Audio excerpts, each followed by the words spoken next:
Bonjour à tous, bienvenue sur Outstad, le podcast qui explore le sport sous toutes ses coutures, au plus près de ceux qui le pratiquent, le regardent ou l'organisent.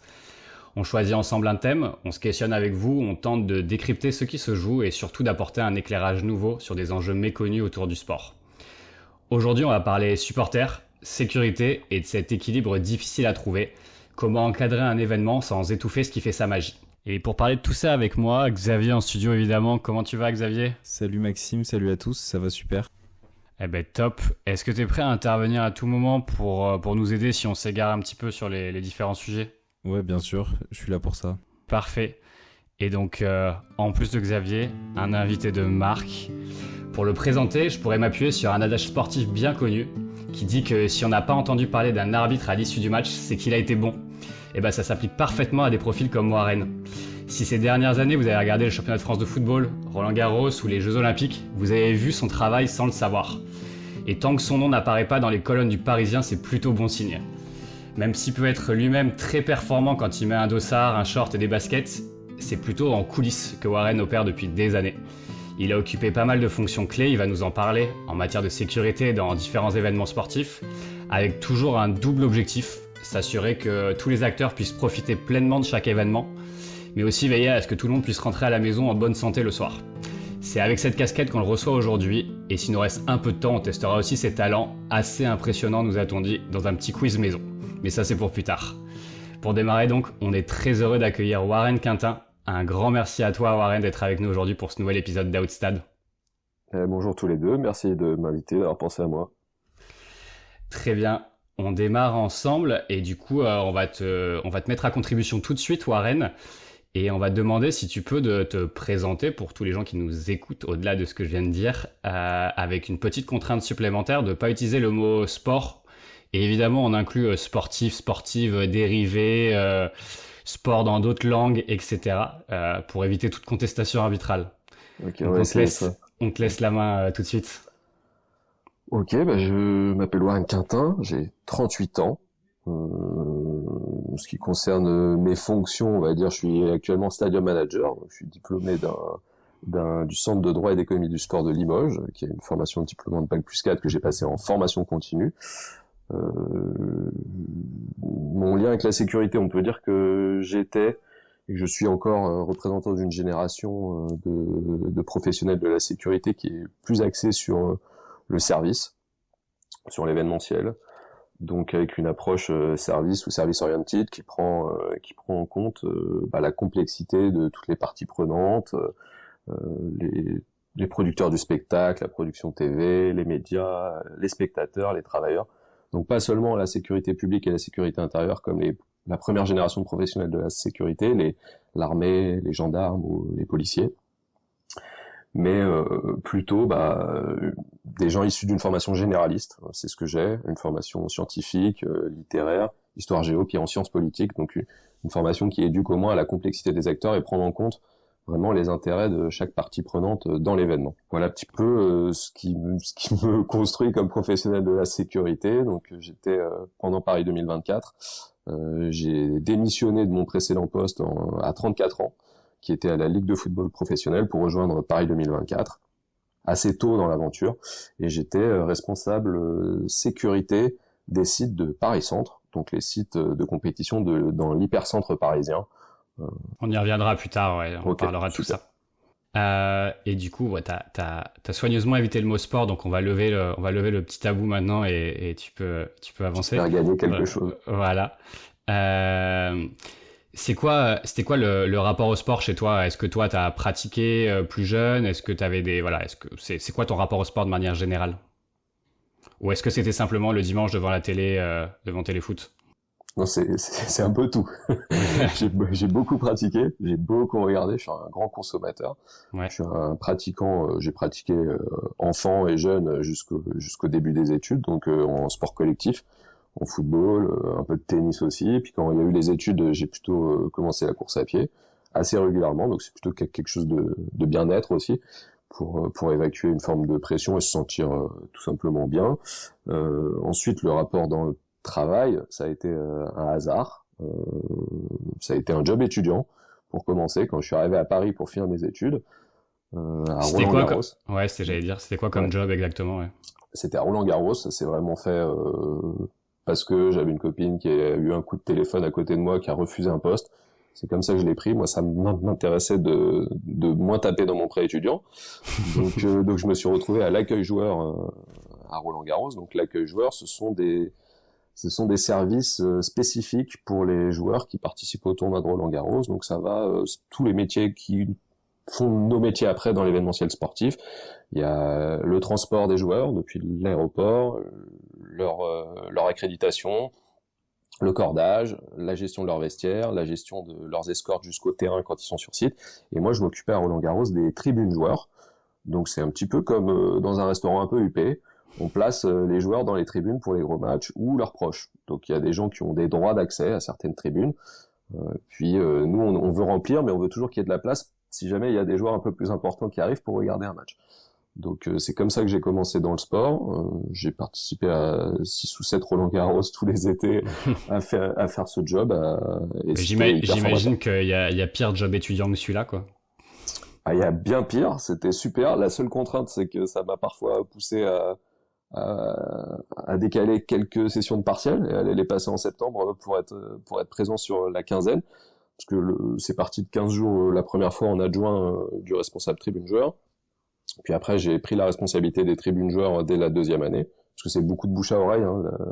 La Fédération française de tennis, c'est des jobs très ponctuels, comme ça, de 3 semaines, puis de 10 jours après, pendant ce qui était à l'époque le BNP Paribas Masters, qui est devenu le Rolex Paribas Masters, le Rolex Masters.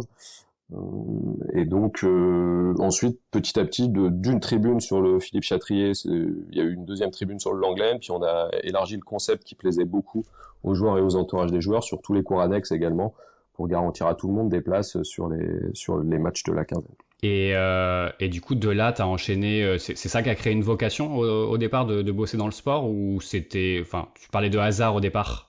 Non, ça m'a rebranché un tout petit peu avec le tennis. Là, c'était vraiment un job alimentaire. Alors, je mesure la chance que j'ai eue d'avoir ce job-là plutôt que de servir des hamburgers jusque tard le soir et le week-end.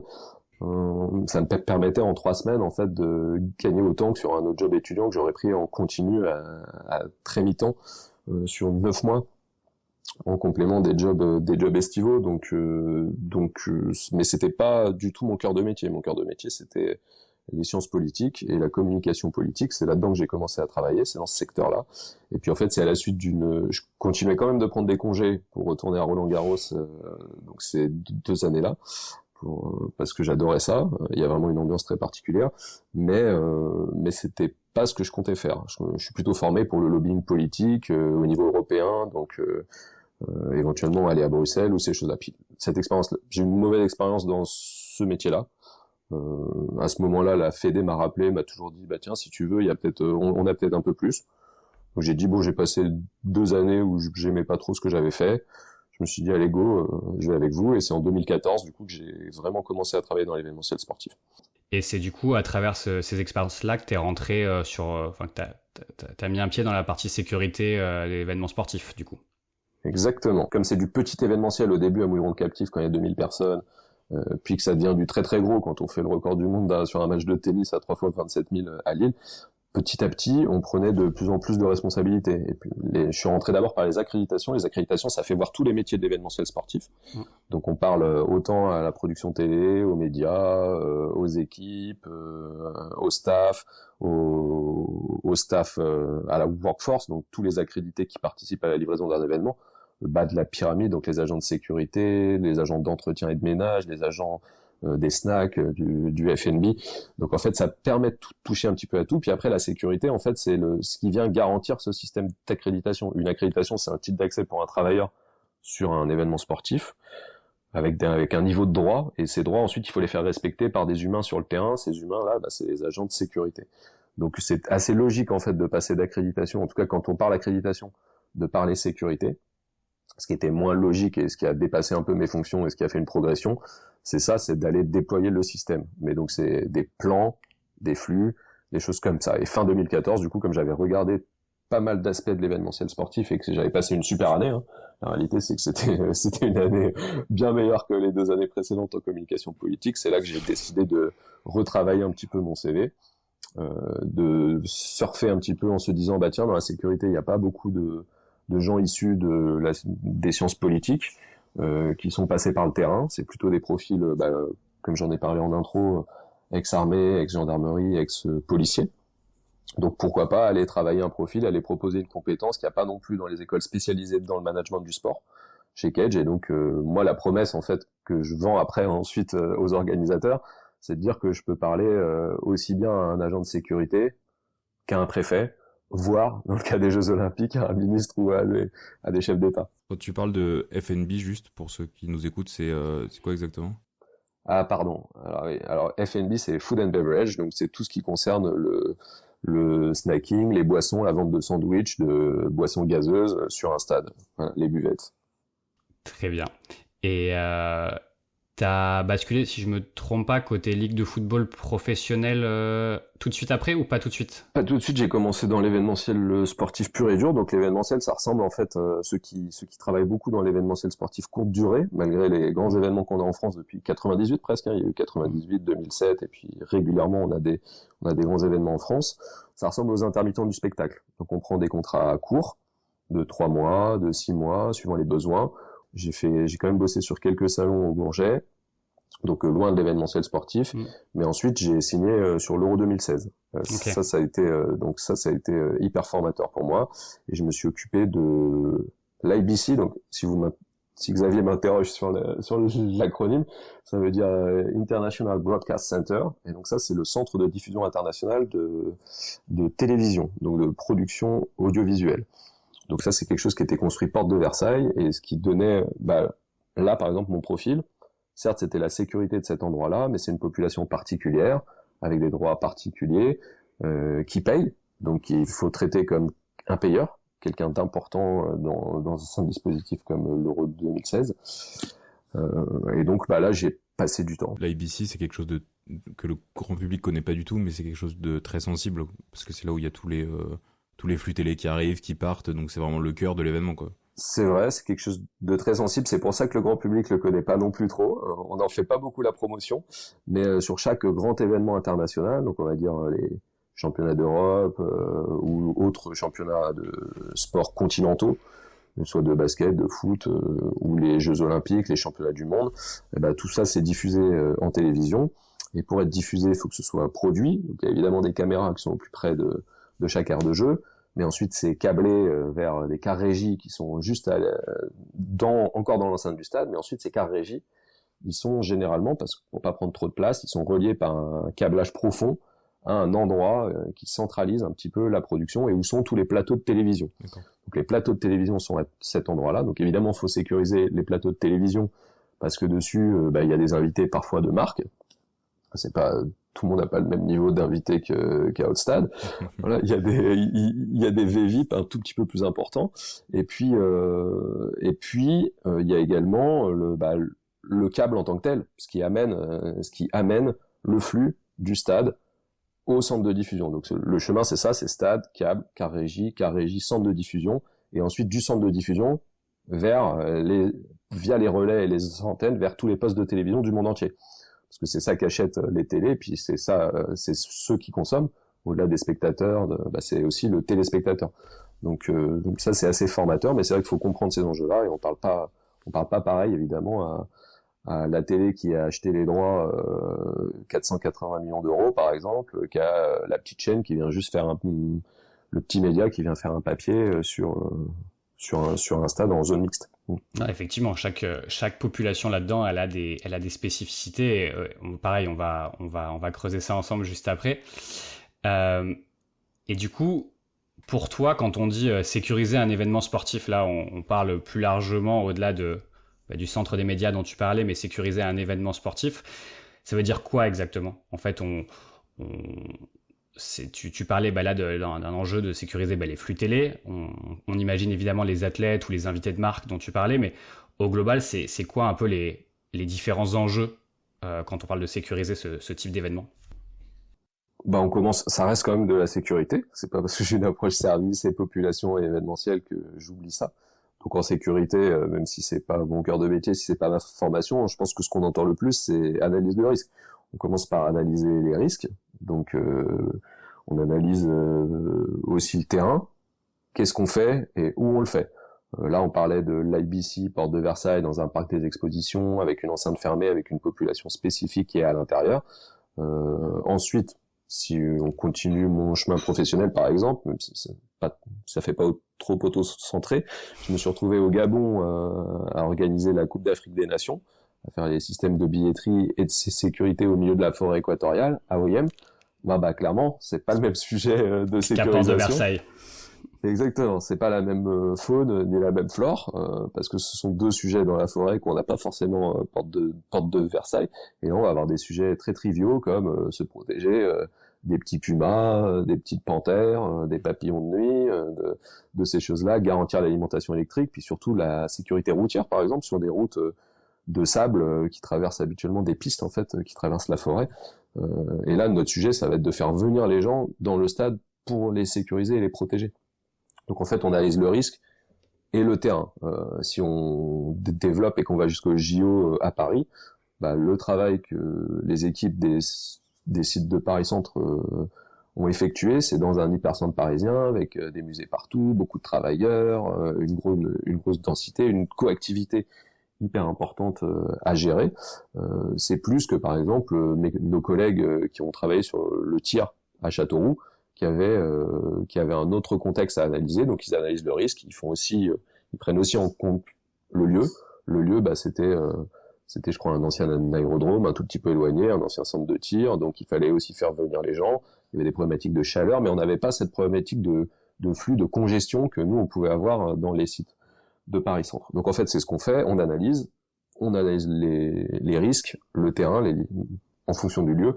On cartographie aussi toutes les parties prenantes. Quand on organise un événement sportif, on est toujours locataire. On est le locataire de l'espace. Il est rare qu'un événement soit propriétaire de son enceinte. Ça arrive, il y a certains stades en France, certains stades de football qui sont propriétaires de leur enceinte, mais la plupart du temps, il y a un deal. Une collectivité est propriétaire. Si c'est dans l'espace public, bah, c'est la ville qui possède les choses. Donc il faut une espèce de contrat qui ressemble en fait à un contrat de location, si on fait de la vulgarisation, entre un propriétaire et un locataire avec les mêmes enjeux, un état des lieux à l'entrée, j'utilise proprement, je respecte le règlement intérieur, je casse rien, parce qu'il y a un état des lieux à la sortie, puis si je veux récupérer ma caution, j'ai intérêt que ça se passe bien. Donc on fait beaucoup dans la sécurisation, il y a l'analyse des risques, il y a le terrain, il y a la cartographie de tous les acteurs, puis après il y a la concertation justement avec l'ensemble des propriétaires ou des usagers habituels de ce lieu, si ce lieu a d'autres usagers. Donc quand nous on vient sur une compète de l'UEFA, de la FIFA, ça joue dans les stades qui sont d'habitude utilisés par un autre club. Aujourd'hui un stade il reçoit aussi des concerts, donc c'est une coque qui peut avoir une identité ou pas, peut-être de moins en moins, et puis c'est une coque vide qu'on doit rendre vide dans le même état pour venir y faire quelque chose. Donc là on discute qu'avec le propriétaire, les prestataires habituels, ça c'est assez simple. Mais quand on fait les choses dans Paris, je sais pas, quand le Tour de France, par exemple, organise sa course tous les jours pendant 3 semaines entre un village départ, un village arrivée, et puis utilise également la voie publique pendant 6 heures en attendant le sprint ou les prouesses des grimpeurs, tout ça, c'est de l'espace qui est loué, une plage horaire donnée et qu'il faut rendre dans un certain état. Et en fonction de cette utilisation, il faut qu'on soit sûr de pas trop perturber les utilisateurs ou alors de les concerter, de leur en faire la pédagogie et qu'ils comprennent aussi ce qu'ils ont à y gagner ou alors qu'on fasse tout simplement une compensation d'ordre financier, qu'on leur trouve des solutions. Donc il y a beaucoup de concertation ensuite. C'est ce qu'on essaye de faire après l'analyse, beaucoup de communication, on fait la pédagogie. Idéalement, on définit des périmètres de responsabilité pour chaque partie prenante. Donc, j'allais te demander, du coup, les différentes parties prenantes, tu as évoqué quelques acteurs là, mais c'est qui les principaux acteurs avec qui toi tu travailles dans ce cadre-là en final? Ça dépend de l'événement, ça dépend du lieu. Mettons que si je suis dans un pays en Afrique pour organiser une Coupe d'Afrique des Nations, généralement le gouvernement va prendre les choses très au sérieux parce qu'il y a un enjeu de représentation vis-à-vis de l'international. Donc il y aura le gouvernement, puis après il y a tous les politiques locaux. qui sont donc la région généralement, le département, la ville, le maire qui héberge le stade, par exemple. Ça globalement, c'est valable partout dans le monde, ça change. Ça, c'est à peu près valable partout dans le monde. La seule spécificité qu'on peut voir ailleurs sur des plus petits événements, parce que je pourrais très bien, si on se projette un événement sportif, ça peut aussi être une course de caisse à savon organisée par une boisson énergisante et diffusée juste en ligne. Et dans ce cadre-là, je ne discute qu'avec la mairie, éventuellement la communauté d'agglo et le préfet. Par contre, c'est important en France. C'est une structure en France qu'on retrouve pas forcément dans d'autres pays internationaux, qui est une délégation de sécurité à un niveau un tout petit peu plus local. Donc en France, par exemple, je mets systématiquement la préfecture référente de la ville où c'est organisé dans les échanges, puisque c'est eux qui sont garants de la sécurité publique. Donc essentiellement les prérogatives dès qu'on fait venir beaucoup de spectateurs, et ben on congestionne les flux, on congestionne la circulation, possiblement ça fait un amas, donc ça fait des risques. Donc en phase de risque, la préfecture fait le même travail que nous, mais du côté sécurité publique. Eux, ils font une analyse de risque, ils se disent oula, habituellement il y a personne à la Roche-Bête-Bernard en juin, c'est dans le Morbihan, c'est une petite ville. Voilà, là j'organise une course de caisse à savon, je m'aperçois que l'an dernier il y avait 20 000 personnes qui sont venues, là ils en attendent peut-être 50 000. Moi, en tant qu'autorité préfectorale, qu'est-ce que je mets en moyen? Il n'y a pas de police municipale à La Roche-Bernard. Bon, bah, je vais peut-être envoyer une équipe d'ailleurs. Puis je vais exiger de l'organisateur qu'il y ait un certain niveau de sécurité privée. Puis je vais faire venir aussi de l'ambulance. Puis on aura ça dans les radars.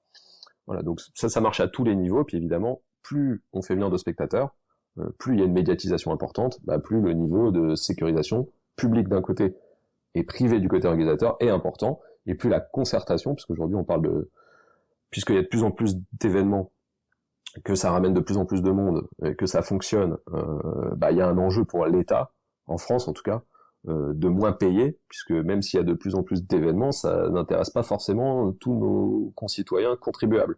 Donc en tant que tous que contribuables, on pourrait se dire, bah, est-ce que moi j'ai envie de payer pour la sécurisation d'une course de caisse à savon ou alors d'un match de foot dans une grande ville, si on parlera de ça peut-être tout à l'heure. Donc le sujet en fait c'est de plus en plus de déléguer la sécurisation privée à l'organisateur, mais de co-construire, ça s'appelle le continuum de sécurité, ça a été théorisé par un rapport Taureau-Fauvert, qui sont deux parlementaires, et puis là c'est en cours d'application. Donc le but c'est petit à petit de déléguer de plus en plus la sécurisation des événements à l'organisateur, donc via la sécurité privée, pour ne pas trop monopoliser les forces de l'ordre sur des événements sportifs, parce qu'elles ont autre chose à faire dans un contexte en France qui peut être terroriste, mais dans un contexte ordinaire aussi, où les missions de sécurité publique, c'est pas seulement l'événementiel, c'est s'assurer que tout le monde circule correctement sur les routes, qu'il n'y a pas trop de vols ni de dégradation nulle part.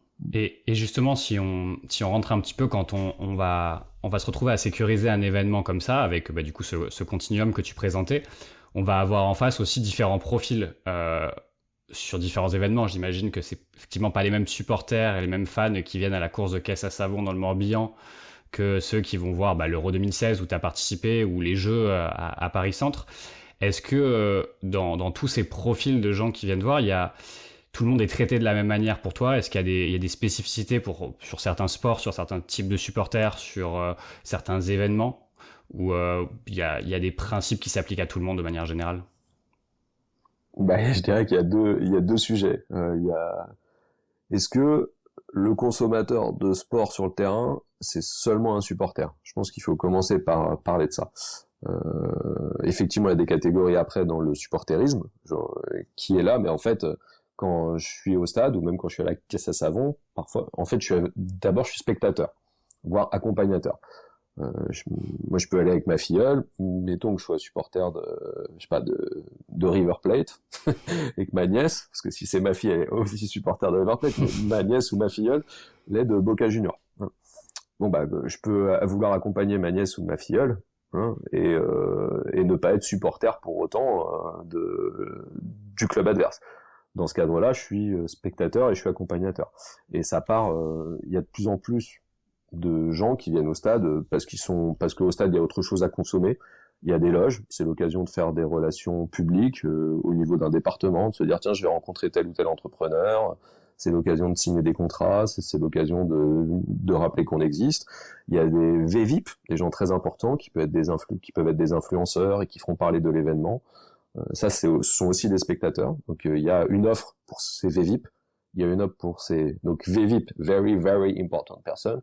VIP, Very Important Person. Parce que dans la réalité, en vérité, tout le monde pense qu'il est VIP, mais tout le monde n'est pas si VIP que ça dans les niveaux de service qu'on propose. Donc, il y a des VVIP. On a des hautes personnalités, parfois gouvernementales, qui viennent aussi se rappeler qu'ils existent et qui sont importants dans le microcosme local ou national. Des VVIP, des VIP. Ensuite, on a des gens qui se disent pourquoi pas, tiens, aller voir un spectacle sportif. Je sais pas si on peut qualifier ces gens de supporters. Ils ont peut-être acheté une place. Aujourd'hui, quand il y a une finale, par exemple, de Ligue des Champions, l'UEFA sur un stade à 80 000 personnes donne peut-être 16 000 places à un club. 16 000 places à un club, ça fait 32 000. Au milieu, il en reste 48 000. Ces 48 000 là, elles sont ventilées comme ça. Donc elles sont données à des hauts dignitaires, des VVIP qui ont une capacité d'influence, des VIP qui vont payer très cher pour avoir une prestation associée, faire peut-être du business. Ensuite, des gens qui sont premium encore, mais qui pensent qu'ils sont VIP, mais qui le sont moins. C'est juste des gens qui payent les billets un peu plus cher avec une prestation à manger. Bah ça, c'est d'autres spectateurs, mais possiblement ils sont neutres. Ils sont pas supporters du PSG ou de l'Inter si on prend 2025. Voilà, ils le sont pas, ils sont neutres. Ensuite, il y a des places à la vente. Puis ensuite, il y a les supporters du club, en tout cas sur un terrain neutre comme la finale de Champions League, là. Donc les supporters de Paris, les supporters de Milan, hein, qui eux peuvent être divisés eux-mêmes aussi en catégories. Donc ça, c'est la politique d'un club à l'année. Bah, le club, il fait la même chose que l'UEFA ou la FIFA. Il segmente un petit peu ses publics cibles. Donc il dit, bah tiens, moi je vais faire, il fait ce qu'on appelle du yield management. Enfin, il définit d'abord ses catégories. Il se dit, bah, telle catégorie va me rapporter beaucoup d'argent, ça je vends les places très très chères, avec des partenariats. Par contre, je veux aussi qu'il y ait peut-être des jeunes qui viennent, donc je fais une catégorie étudiante. Donc ça, c'est des supporters avec une tarification spécifique. Je fais venir des familles, parce que possiblement les familles, bah, on s'aperçoit aujourd'hui que le foot a touché presque tout le monde, et que le dernier enjeu, c'est les femmes, qui vont, si on fait venir les femmes, donc en famille, hein, avec sur un schéma classique, papa, maman, les enfants, la famille vient au stade, on a une tribune famille avec une offre spécifique, et on capte un futur public peut-être de supporters. Ça veut dire que si je fais venir les enfants, bah c'est peut-être la catégorie étudiante, peut-être que ces enfants-là, ils vont devenir étudiants plus tard, et puis ils vont devenir, why not, les supporters les plus actifs, qui sont les abonnés, dans l'ordre, donc les gens qui sont abonnés et qui vont assister aux 19 matchs d'un club, aux 17 en ce moment, aux 17 matchs à domicile en Ligue 1 par exemple, en championnat de France. Je suis abonné, bon bah parce que j'aime suivre mon club, il y a une identité, donc là effectivement je suis supporter. Voilà, je commence à venir, je commence à défendre les couleurs du club. Je suis abonné, et puis ensuite si je trouve que c'est vraiment bien de l'ambiance, je peux vouloir être abonné, mais m'investir un petit peu plus, être actif. Donc on dit nous des supporters actifs. Les supporters actifs, en fait, ça peut être des supporters ultra, donc ils vont animer une tribune jusqu'à faire des tifos, jusqu'à organiser des chants, jusqu'à faire vivre un stade, et c'est des ambiances qui sont super appréciées par les autres catégories de spectateurs dans le stade. Donc ils participent en fait aussi au spectacle, et de temps en temps, qui vont un tout petit peu plus loin que la loi. Donc dès qu'on fait des choses qui sont au-delà du cadre de la loi en France, même si on est supporter actif et qu'on se considère pas comme hooligan, on est considéré comme hooligan. Donc tous les faits de violence ou d'illégalité de supporters en France sont considérés comme du hooliganisme. En soi, historiquement, on pourrait contester cette distinction, puisqu'on a une culture ultra qui est plutôt d'origine italienne, d'extrême gauche, puis une culture hooligan qui est plutôt scandinave, Grande-Bretagne, voilà, et qui est plutôt sur la violence. Mais aujourd'hui, hooliganisme en France, c'est dès que c'est illégal, en tout cas pour l'État. Donc en fait, on a toutes ces catégories-là, donc si on le fait, c'est vraiment ceux qui payent cher, ceux qui veulent être là, ceux qui veulent en être. Mais pour moi, dans la question, là je la repose un petit peu, est-ce que on fait aussi cette distinction-là dans le supporterisme? Pour nous, oui, parce qu'on est obligé de faire en sécurité, en transport, on est obligé de produire des offres adaptées à toutes ces catégories de personnes-là. Voilà. Warren, sur le sur la question du hooliganisme, de comment traiter les supporters, et tu as parlé de la Ligue des Champions 2022 en France. Il y a un rapport qui a été fait par la Commission des lois et de la culture du Sénat sur cet événement, et du coup je voudrais citer ce qu'il disait parce que c'est assez intéressant et ça c'est en lien avec ce que tu dis. On dit que l'organisation de la sécurité du match a été fondée sur une vision datée des supporters britanniques renvoyant aux hooligans des années 80. Les responsables publics ont ainsi été presque exclusivement attachés à gérer la sécurité sous l'angle du maintien de l'ordre. Est-ce que tu penses que là-dessus, on a des progrès à faire en France, qu'on doit d'accueillir les supporters d'une autre manière, même ceux qu'on pense les plus violents sur ce match? Est-ce que tu as ressenti une mauvaise gestion, ce genre de choses? Alors, dans ce match particulièrement, a été un échec en gestion de flux, mais il a été un échec par rapport à ce qu'on a dit depuis 20 minutes, qui s'explique. Il s'explique par une analyse de risque. Le match, il devait pas avoir lieu au Stade de France. Le stade était pas prêt. Plusieurs villes se sont portées candidates. Finalement, c'est la France, Saint-Denis, le Stade de France qui a hérité de ça, dans un calendrier compliqué. Donc avec des discussions qui ont été très très resserrées du point de vue de l'UEFA, et avec une spécificité qui est que quand on organise un événement comme ça, une finale de Champions League, on connaît pas les équipes jusqu'à la fin des demi-finales. Donc en théorie, on fait d'abord une analyse de risque par rapport à l'environnement. Quand je parlais tout à l'heure de cartographier le lieu, le Stade de France, c'est où? C'est en Seine-Saint-Denis. À quelle période? En mai, ça devait être vers mi-mai, je pense. Hein. Donc, qu'est-ce qui se passe ce week-end-là, ailleurs en France? Est-ce que les autorités avaient bien pris ça en compte quand le Stade de France, le consortium à l'époque, a posé sa candidature pour organiser? Et puis ensuite, comment on prépare tout ça quand on fait une analyse de risque? Moi, après, j'ai travaillé à la Ligue de football professionnel. Après la Coupe d'Afrique des Nations, donc j'ai signé en 2017 à la Ligue de football professionnel. J'organisais les finales de Coupe de la Ligue. Les finales de Coupe de la Ligue, on les a décentralisées. On en a organisé une à Lyon juste avant mon arrivée qui s'est pas très bien passée non plus. Je crois me souvenir que c'était le PSG était invité et que le PSG a été mis dans le virage des Bad Gaunes et qu'ils ont détérioré l'ensemble du virage des Bad Gaunes. Ça c'est quelque chose qu'on peut analyser en théorie. On peut savoir que si une équipe plutôt rivale du club de la Coque qui va accueillir la finale et en finale, on va peut-être pas mettre leurs supporters dans la tribune habituelle des supporters actifs. Si j'ai un Saint-Étienne Marseille au Groupama Stadium, ça va commencer à poser des problèmes parce que là personne ne s'apprécie. Mais par contre, si je reçois si à Pierre-Mauroy j'ai le RC Lens contre l'Olympique de Marseille, je vais plutôt mettre les supporters de l'Olympique de Marseille dans le virage des DVE, des Dogs virage Est, parce qu'il y a moins d'antagonisme, il y a moins de rivalité. Donc ça, c'est ce qu'on essaye de faire. Et donc ça, c'est ce qu'il faudrait faire en théorie. Il faut faire une analyse de risque très très fine.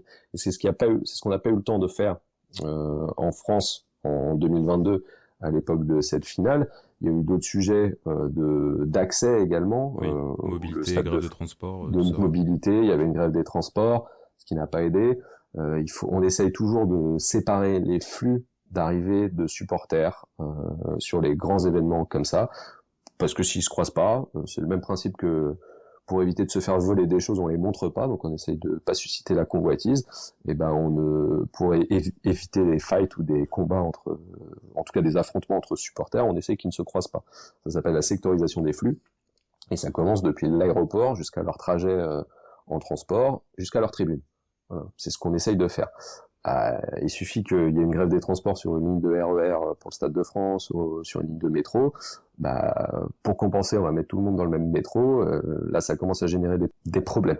Avec en plus les problématiques de billetterie qu'il y a eu sur ce match-là, parce que même si le rapport pointe à juste titre peut-être un focus qui a été mis de façon trop importante sur le maintien de l'ordre plutôt que la gestion des flux, contenir ces choses-là. Et que à Liverpool il y a moins d'hooligans que par le passé, il y a quand même une culture d'essayer de s'approcher le plus du stade pour même si j'ai pas de billets, supporter mon équipe. C'est ce qui s'est passé en 2020 à la finale de l'Euro où pareil ils sont arrivés très tôt autour du stade et ça... Voilà, ils arrivent très tôt. En revanche, les Anglais, donc sans être hooligans, ils ont cette culture d'arriver proche du stade pour participer, prendre l'ambiance et aller dans les bars autour. C'est ce qui se passe aujourd'hui en Angleterre. la violence a été globalement sortie des stades. Par contre, les gens sont dans les pubs aux alentours, parce que de toute façon, les billets sont devenus trop chers. Puis il arrive que, en tournant autour, on trouve un billet à revendre. Et c'est la même chose en Champions League. Il y a beaucoup de ventes à la sauvette sur les grands événements. Donc là, il se passe que il y a beaucoup de gens qui arrivent en même temps, très en amont. Il y a une culture en France où on interdit parfois la consommation de boissons alcoolisées aux abords. Là, je crois que c'était pas le cas, mais ça a engorgé énormément les filtres de police en 2022. Les premiers contrôles de sécurité étaient très éloignés du stade, avant d'arriver aux bars qui sont pas très loin du Stade de France. Donc ça a engorgé les gens, il faisait chaud, on avait des gens qui avaient pas forcément de billets mais qui voulaient être dans le périmètre au plus proche, d'autres qui en avaient, qui du coup étaient ralentis par ces gens-là qu'il fallait contrôler, réorienter, réenvoyer ailleurs. Donc en fait il y a eu un engorgement, plus par-dessus ça, on va dire de la délinquance d'opportunité dans le 9-3 qui se dit j'ai des supporters qui sont possiblement alcoolisés, qui viennent possiblement avec du cash parce qu'ils auront peut-être une opportunité d'acheter un billet 2000, 3000, 4000, 5000 euros. Donc tout ça se négocie évidemment en cash dans l'illégalité. Donc tous ces événements font que ça se passe mal ce soir-là. Néanmoins, si on dézoome un tout petit peu, parce qu'on se dit, la question que tu posais, Xavier, c'était est-ce qu'en France, on a un problème, est-ce qu'on sait pas faire ou est-ce qu'on sait faire? Non, moi, ce que je constate, à ma petite échelle, mais quand même comme maillon de la chaîne là depuis maintenant 11 ans, en ayant travaillé sur l'Euro 2016, en ayant travaillé à la Ligue de football professionnel, en ayant travaillé sur les Jeux Olympiques et Paralympiques là en 2024, c'est qu'on sait de mieux en mieux faire et qu'il y a une vraie expertise en France. Et pour ce qui concerne le supporterisme en particulier, ce qui a amené ça, c'est une loi en mai 2016 qu'on appelle par abus de langage, la loi à l'arrivée, du nom du député qui l'a fait passer, en tout cas qui a mis son nom dessus et qui doit pas le regretter aujourd'hui.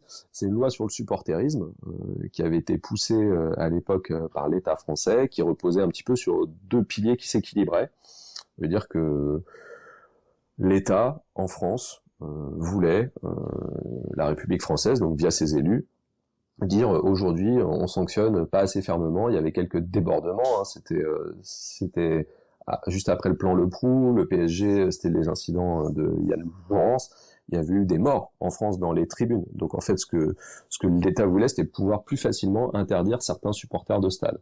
Donc a été déployée à ce moment-là, je crois, la possibilité aux interdictions. Donc il y a plusieurs façons d'interdire un supporter de venir au stade en France. Il y a des interdictions juridiques, donc qui sont prises par un juge devant un tribunal, des interdictions administratives qui sont prises par un préfet. Donc là, sur la base de renseignements, enfin en tout cas, on l'espère, il signe un papier, il oblige un supporter à aller pointer tous les soirs de match au commissariat du coin pour être sûr qu'il soit pas dans le stade. Et c'est tout ce qui existait. Donc à ce moment-là, la loi de 2016, la France dit moi j'aimerais autoriser au préfet la possibilité d'avoir une interdiction administrative plus longue, donc de 12 à 24 mois, je crois, et idem pour le judiciaire, donc ça on appelle ça les IJS, interdiction judiciaire de stade, les IAS, interdiction administrative de stade, et j'aimerais aussi responsabiliser les clubs organisateurs et donner la possibilité aux clubs de faire des interdictions également, qu'on appelle les interdictions contractuelles de stade. Donc ça veut dire que moi je suis organisateur, je suis responsable du stade de France, du Parc des Princes. Je constate qu'un de mes supporters, dont je connais l'identité, que j'ai identifié sur mon système de vidéosurveillance, je sais que c'est lui, je peux le prouver, je prends la responsabilité de lui suspendre son abonnement pendant 6 mois, 12 mois. Et ça, c'est les interdictions contractuelles de stade. Donc ça, c'était un volet un petit peu répressif de la loi. L'UEFA, voyant l'Euro 2016 arriver, a dit la France c'est super là, mais c'est un petit peu trop strict, pas liberticide, mais en tout cas c'est plutôt très ferme. Voilà, ferme, en tout cas c'est le volet répressif, voilà, c'est le mot que je cherchais. Donc il y a un volet répressif de la loi, c'est super, mais n'oubliez pas le volet dialogue. Voilà. Et donc dans cette loi de 2016, il y a eu deux choses. Il y a eu le volet répressif, très réglementaire, et le volet dialogue social, où là en fait on a obligé, l'UEFA a poussé pour introduire ce volet dans la loi, et donc chaque club depuis 2016 a l'obligation de désigner un référent supporter qui va aller discuter avec toutes les typologies de supporters dont on a parlé, comprendre leurs intérêts, leurs enjeux, pourquoi ils réagissent comme ça, pour mieux le prendre en compte et pour essayer de désamorcer en même temps. Donc ils participent à l'analyse de risque, ils désamorcent les choses. Par exemple, si moi je suis référent supporter, ou si vous l'êtes, vous irez discuter avec les représentants de chaque groupe des ultras. C'est surtout avec les ultras qu'on discute, mais on peut discuter aussi avec le représentant de la tribune famille, qui va peut-être dire moi j'aimerais bien que les ultras ils crient moins d'insanité, d'insultes à côté de mes enfants, donc peut-être déplacer la tribune famille dans un stade, donc les enfants soient pas au plus proche des ultras. Donc normalement le référent supporter il discute avec tous. Au début de la fonction, en 2016, il discutait surtout avec les supporters, avec les supporters les plus actifs, donc les ultras. Et il était censé apporter ensuite ces informations-là aux représentants sécurité de chaque club pour que ça se passe le mieux. Et cette culture-là du dialogue, de la concertation, elle s'est quand même beaucoup déployée en France depuis 2016, 2017, 2018. La Ligue de foot a beaucoup travaillé, la Ligue de football professionnel en France, pour déployer ça au sein des clubs. Les clubs étaient parfois réfractaires parce que c'est un poste salarié en plus, c'est des ennuis en plus, c'est des gens qu'on écoute, alors que finalement l'outil répressif en soi pourrait suffire. On pourrait se dire si des gens font des conneries, ils les payent et puis nous on n'en veut plus. Alors qu'en fait, pourquoi pas organiser quelque chose avec eux. Si par exemple, ce qui arrive souvent, le gros cas d'illégalité dans les stades en France, c'est la pyrotechnie. C'est les gens qui craquent un fumigène, qui craquent un peu de fumée. En vérité, ça plaît également à d'autres publics dans le stade. Il y a des gens qui sont très contents de voir des fumigènes, ils trouvent que ça participe à une super ambiance. Y compris le diffuseur parfois. Y compris le diffuseur. Mais c'est illégal. Peut-être qu'on peut organiser les choses autrement. Peut-être qu'un référent supporter, il peut aller voir un groupe de supporters et puis se dire, les gars, pourquoi vous organiseriez pas un cortège pédestre, une fan walk, voilà, depuis tel endroit du stade vers la tribune. Et ça, en France, c'est légal. Donc on a le droit d'organiser une fan walk sécurisée. Puis ceux qui veulent y assister sans leurs enfants ou avec leurs enfants, ils y vont. Ils sont responsables. Ils vont regarder, ils prennent des petites photos. Puis à l'intérieur, on fait juste un tifo et des chants. Puis la Ligue de foot a essayé de développer plein d'autres choses, la pyrotechnie encadrée. Et parfois les discussions elles achoppent, ça marche pas. Les clubs ou en tout cas les supporters les plus ultras disent ce qui est intéressant dans le fait d'être ultra, c'est aussi la transgression. Donc si on commence à organiser tout pour que ce soit dans le cadre de la légalité, il y a un truc c'est pas la même chose que rentrer un fumigène en cachette, mettre une cagoule, être torse nu et craquer un fumigène. Par mes fonctions, j'ai eu accès à des typologies de personnes au-delà des supporters. Parfois, on a des gens qui travaillent dans la justice, des procureurs de la République, des avocats qui sont des ultras. On a toutes sortes de gens, c'est aussi une soupape. Le stade, c'est aussi une représentation, une forme de miroir de la société, mais c'est une soupape et un exutoire. Donc il faut réussir à faire vivre tout ça ensemble. Le référent supporter, il est là. Globalement, en France, ça se passe de mieux en mieux depuis 2016 jusqu'à 2024. Et en 2024, j'ai trouvé à titre personnel que ça s'était plutôt bien passé. Dans une autre mesure, c'est plutôt avec les forces de l'ordre. Ça veut dire que après les référents supporters qui s'assuraient que les supporters se parlent de plus en plus, et parlent de plus en plus en tout cas au club, on a eu aussi des policiers référents. Et ça vient également de l'UEFA. Donc le foot, parce que c'est le foot dans le monde qui rencontre le plus de problèmes. Parce qu'il y a le plus de passion, parce que c'est le plus internationalisé, donc il y a aussi des pratiques qui viennent d'autres pays. Donc le foot, c'est toujours un laboratoire d'expérimentation. Le référent supporter, ça vient du football, et le policier référent, ça vient du football aussi, poussé au niveau de l'UEFA. Le policier référent, c'est un policier qui, lui aussi, va être désigné toute une année pour suivre un petit peu plus les supporters, discuter un petit peu plus avec eux. Quand il y a des supporters visiteurs qui viennent, par exemple, je sais pas, là, si on prend 2025, qui monte en Ligue 1 ? Moi, si je peux poser un petit quiz. On a le FC Ouais, Metz. et le Paris FC. Bon, le FC Metz, peut-être que les équipes du FC Metz ont un tout petit peu changé, les équipes du club organisatrices. Peut-être que la typologie des supporters, il y a peut-être des supporters ultra qui en avaient marre de suivre le FC Metz à faire l'ascenseur, qui viennent plus. Donc les leaders des groupes ultras se sont peut-être renouvelés. Quand ils vont venir au Parc des Princes, ils sont pas venus depuis longtemps. Peut-être que ils vont se dire tiens, où est-ce qu'on va ? Où est le parking visiteur ? Où est la buvette visiteur ? Où sont les toilettes ? Où sont ces choses-là ? Normalement, il y a un référent supporter au Paris Saint-Germain qui va leur expliquer ça, qui est aussi censé être leur lien. Mais maintenant, il y a aussi un policier référent du côté de la police qui explique ça et qui fait la pédagogie des dispositifs de sécurité publique auprès des supporters. Ouais. Bon, merci Warren pour cette superbe explication. T'as essayé de nous mettre un petit quiz, donc c'est à notre tour d'essayer de te quizer. On t'a préparé une série de mini-jeux assez intéressantes.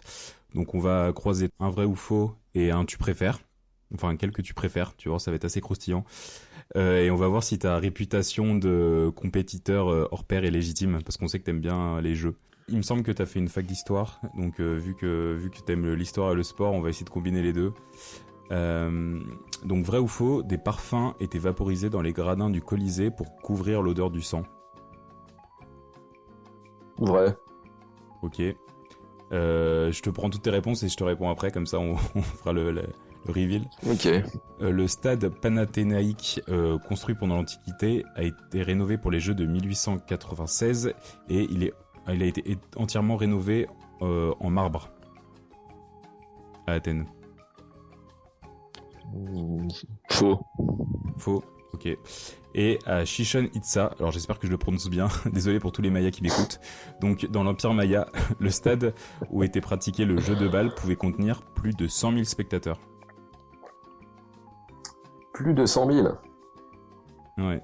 Ça fait quand même... C'était une belle civilisation, mais 100 000, est-ce que c'était utile? Allez, disons oui. Ok. Vrai. Alors, le parfum au Colisée, c'était vrai. Donc tu as le point. Le stade panathénaïque, je suis désolé, c'est vraiment compliqué à prononcer. Pas en marbre quand même. Si, c'était totalement rénové en marbre, effectivement. Et par contre, Chichen Itza pour l'Empire Maya, c'est faux. On était loin des 100 000 personnes. Ouais, c'était des petites esplanades. On n'était pas sur cette échelle. Désolé pour cette piètre performance. Je cherchais trop les pièges. C'est pas grave. Ouais, malheureusement, c'est un peu piégeux quand même. On va finir sur quelque chose de plus personnel. On va te poser deux tu préfères. Le premier, tu préfères une Ligue des Champions pour le FC Nantes ou faire top 10 de l'UTMB? Ah bah une Ligue des Champions pour le FC Nantes, une Ligue des Champions pour un club français. Ouais, même finir devant Kylian, ça t'intéresse pas. Moi personnellement, courir, non, je cherche pas la performance, je cherche à me sentir bien. Ok.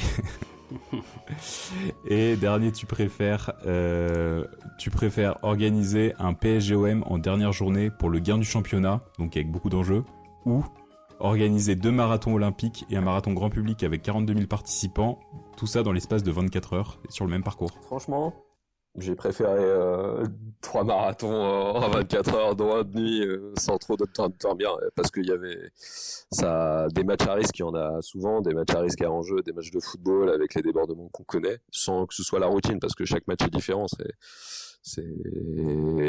ça arrive, alors que 3 marathons, dont un grand public, avec cet engouement-là de nuit dans Paris, c'était quelque chose d'incroyable. Ouais, bah, tu peux nous parler un petit peu de ce que ça change de travailler en extérieur, du coup, comme là, tu parlais des marathons de Paris 2024 en ville, avec y compris des marathons grand public. Ça change quoi, en fait, de sortir du stade, justement? Bah, ça change par rapport à la méthode qu'on a un peu évoquée, ça change forcément l'analyse des risques, parce qu'on introduit beaucoup d'incertitudes. Ça veut dire quels sont les risques mettons sur un parcours. Donc on peut prendre un marathon, c'est 42 km, mais on peut prendre une épreuve de vélo, ça peut aller jusqu'à 300. Une analyse hyper fine, kilomètre par kilomètre, mètre par mètre, c'est très très compliqué, c'est très très étendu. Ça c'est la première chose. Il y a une autre incertitude qui est le nombre de spectateurs, qui sont basés sur des études statistiques, mais en fait l'engouement, par exemple sur la butte Montmartre rue de Pic pour l'épreuve de vélo, est-ce qu'on pouvait le deviner? Est-ce qu'on pouvait le deviner 3 ans avant, au moment du bashing? Est-ce qu'on pouvait deviner que sur un triathlon, pendant Paris 2024, il n'y aurait pas finalement 50 personnes sur chaque mètre de barrière, mais en fait un monde de dingue. Donc en fait, il y a une incertitude de jauge, une incertitude de risque, il y a une démultiplication des acteurs impliqués, parce que plus l'espace est grand, à l'intérieur d'un stade, les acteurs sont limités, c'est relativement simple. Sur un stade qui est construit sur un domaine public, on voit à peu près les voisins qu'on a, on va toquer chez eux, on se présente, on explique ce qu'on va faire, on prend leurs contraintes, on les intègre. Mais un parcours de 42 km dans Paris qui sera complètement hermétique, que les véhicules ne pourront pas croiser, le nombre de voisins, il est beaucoup plus important, sans compter les riverains, sans compter ces choses-là.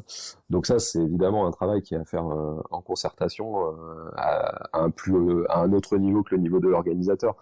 C'est au niveau de la collectivité, au niveau de la préfecture, c'est une communication hyper importante, bien en amont, pour toucher tout le monde, parce qu'il y a ceux qui s'intéressent au spectacle sportif, au sport, mais il y a ceux qui s'y intéressent pas. Il y a une personne, je crois que j'ai le souvenir d'une épreuve du Tour de France en 2024 qui a eu lieu pendant les élections législatives qui ont été organisées à la suite de la dissolution. Le parcours d'une épreuve de vélo, traverser une ville et empêcher la moitié des habitants du village d'aller au bureau de vote. Étanche en théorie de 9h à 19h. Comment on fait ça ? Comment on répond à cette priorisation ? Ça, il faut évidemment impliquer le préfet, les autorités, la mairie, et ces choses-là, et les impliquer jusque dans la communication aux riverains, parce que ceux qui maîtrisent le mieux les canaux de communication vers les riverains, enfin en tout cas vers l'ensemble des usagers, que ce soit les acteurs économiques, c'est la préfecture. La préfecture, elle peut toucher par la chambre de commerce et d'industrie tous les commerçants, ouais. tous les acteurs économiques. Le maire, il peut toucher très facilement parce que il envoie aussi son petit bulletin d'information. Il peut toucher facilement tous ses administrés. Donc en fait, on a besoin d'impliquer tout le monde. Plus on travaille sur un événement qui est étendu dans l'espace, plus on a besoin d'impliquer de gens. Et plus on a besoin de les amener avec nous. Et plus on a besoin d'amener les acteurs avec l'organisateur. Et pour les amener, il faut vraiment prendre en compte leurs besoins, leurs contraintes, essayer d'y répondre, quitte à faire un effort financier. Je pense que c'est vraiment important. Faire un petit geste, dire on voulait fermer 4 heures avant un périmètre, peut-être qu'on peut vous le fermer 3 heures avant, comme ça vous serez pas obligé d'organiser vos livraisons 1 heure plus tard ou pendant la nuit et payer le triple du coût. Quand on a travaillé sur la Seine pendant Paris 2024, on a travaillé avec des acteurs du fleuve, on a travaillé avec Voies navigables de France. Ils ont des sujets incroyables avec Haropa, Havre-Rouen-Paris, donc H-A-R-O-P-A. Eux, ils organisent, ils ont toute une partie de fret fluvial qui ensuite livre des denrées alimentaires sur des ports qui sont en amont et en aval du bief de la Seine, pour ensuite éviter que des 40 tonnes soient dans Paris et qu'on puisse livrer par des petits 18 tonnes.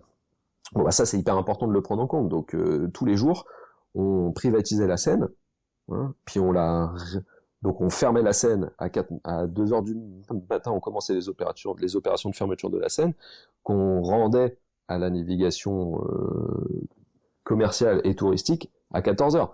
Donc en fait, de 14 heures et 2 heures, parce qu'il y a des enjeux économiques, parce qu'on l'a travaillé avec ces acteurs-là, on est en capacité de faire ces choses-là, ce genre de petits gestes où en fait, on va réussir à impliquer les gens avec nous. Donc en fait, il faut vraiment aller les voir le plus tôt possible, faire cette pédagogie-là, comprendre leurs enjeux, leur expliquer notre stratégie, éventuellement la moduler un tout petit peu pour intégrer leurs enjeux dans la stratégie.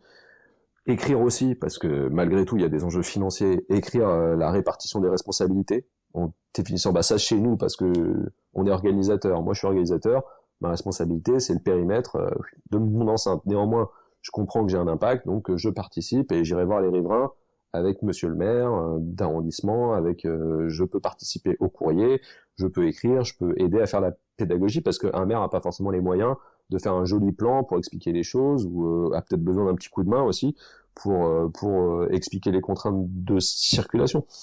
Donc cette habitude-là, elle existe chez les organisateurs, c'est des choses qu'on peut faire. Donc la complexité sur des événements sur route, donc des road events, et des événements de masse en particulier, c'est ça, c'est que tout est plus grand. Le nombre d'acteurs, les risques qu'on maîtrise pas, et l'incertitude. Donc faut être prêt à réagir. Mais de fait, en France, c'est aussi quelque chose qu'on sait faire. très bien. Et ben, je te propose qu'on finisse là-dessus, juste avant qu'on se quitte, pour finir sur un dernier avis de ta part. On a pas mal parlé de lois, notamment la loi Larrivée tout à l'heure. Si toi, tu pouvais inventer une loi autour du sport, qu'on appellerait évidemment la loi Quintin, Quintin 1, Quintin 2, tu peux être créatif si tu veux, ça serait quoi? Tu peux être parfaitement sérieux et faire une loi pour encadrer le supporterisme, pour mettre à jour la loi à l'arrivée, ou tu peux aller sur des terrains plus baroques. J'en ferai deux du coup. Je ferai la loi l'arrivée 2. Donc la loi l'arrivée 2 parce que je pense qu'il faut toujours faire évoluer l'arsenal réglementaire. Enfin en tout cas l'arsenal c'est pas un terme très positif. On va dire la boîte à outils législative, voilà, c'est bien plus politiquement correct, parce que je pense que marcher sur deux pieds, c'était intéressant d'avoir un pied répressif et un pied de dialogue.